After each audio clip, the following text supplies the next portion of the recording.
I'm back with another album review. For today's review, I'll be talking about a band called Mad Season. Mad Season was a grunge supergroup from Seattle who were together from 94 to 96.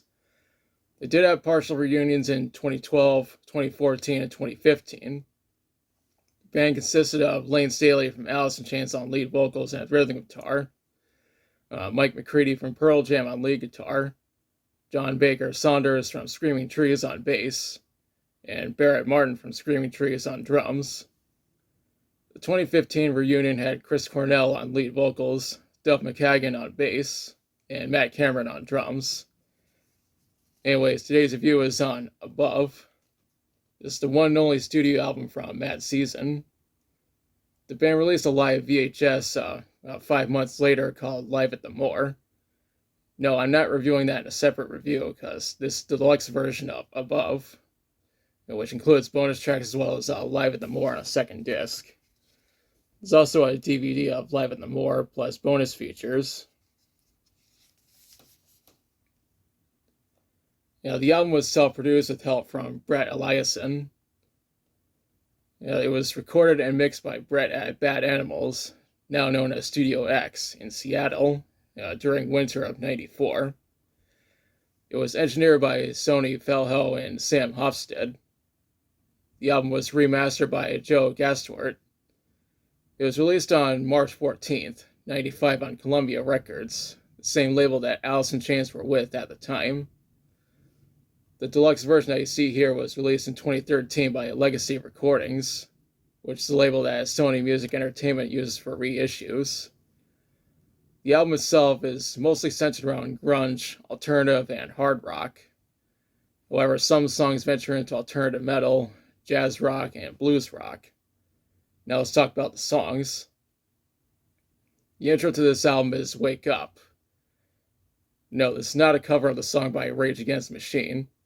This is a completely different song with different lyrics and different personnel. After that is X-Ray Mind. I think this is a very good song, especially when it comes to the lyrics.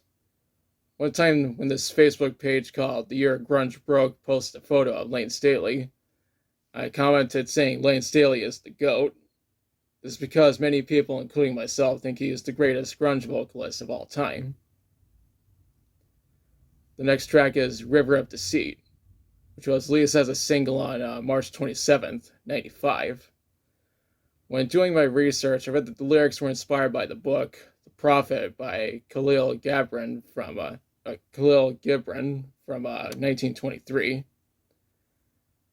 Lane Staley read the book when working on the album. He partially wrote the song about his drug addiction. On a side note, Lane was responsible for the album artwork. The song is known for being the band's most popular song, and the first song from the band I ever listened to because my dad regularly plays it on his radio show. A music video was made, and I'm including a link in the description. The following track is I'm Above.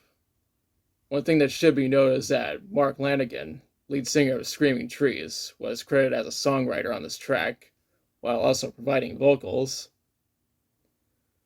The track after that is Artificial Red. The song sounds like it's more in the realm of blues rock based on how it sounds. The track that comes next is Lifeless Dead. This track ventures into grunge when it comes to the sound. What comes next is I Don't Know Anything, which was released as a single in '95, though the single was only released in Austria for some reason.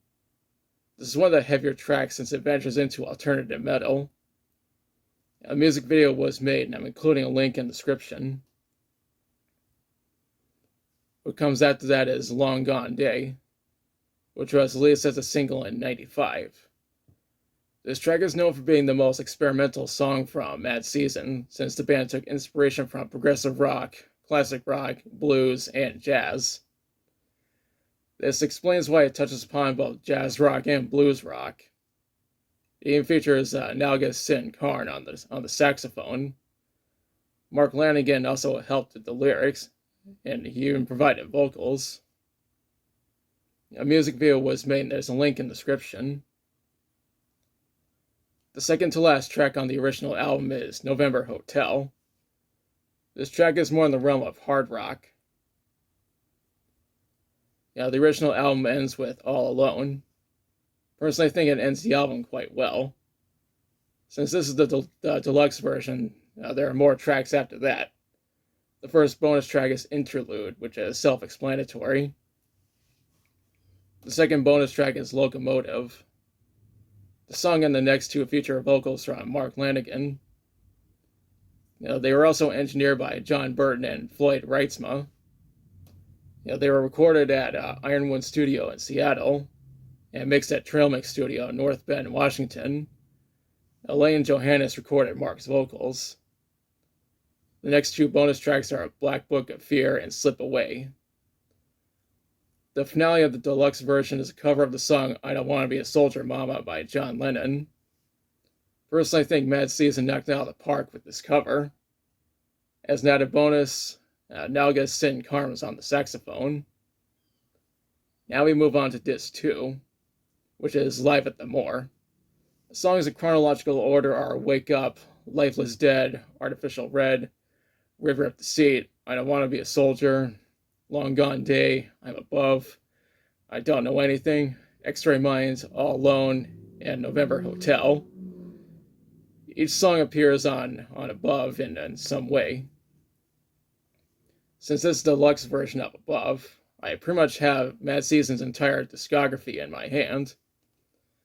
The DVD included with the set includes footage from the Live at the Moor, along with Live at RKCNDY, as well as the music video for River of Deceit. When researching this album, I read that it peaked at number 24 on the Billboard 200. It was certified gold by the RIAA by selling over 500,000 copies in the US. When it comes to the critics, they mostly gave it positive reviews. It's just that Entertainment Weekly and Pitchfork didn't like it. That being said, fuck Entertainment Weekly, and especially fuck Pitchfork. Now for my thoughts. Personally, I really like this album. It's quite interesting seeing what Lane Staley was able to do outside of Alice in Chains. It's too bad that Mad Season didn't make any more studio albums. I don't think the band will ever get back together, but members of the band are working on other material. Overall, I recommend checking out this album, especially if it's the deluxe version. Now's the part where I question you. Have you listened to Above? If so, what do you think about it? What's your favorite song from it? Do you think Entertainment Weekly and Pitchfork are full of shit for what they said about this album? Let me know in the comments. If you liked the video, be sure to like, share, and subscribe. Be sure to press the notification bell to notify future videos. Thanks for watching. I'll be back soon with another video.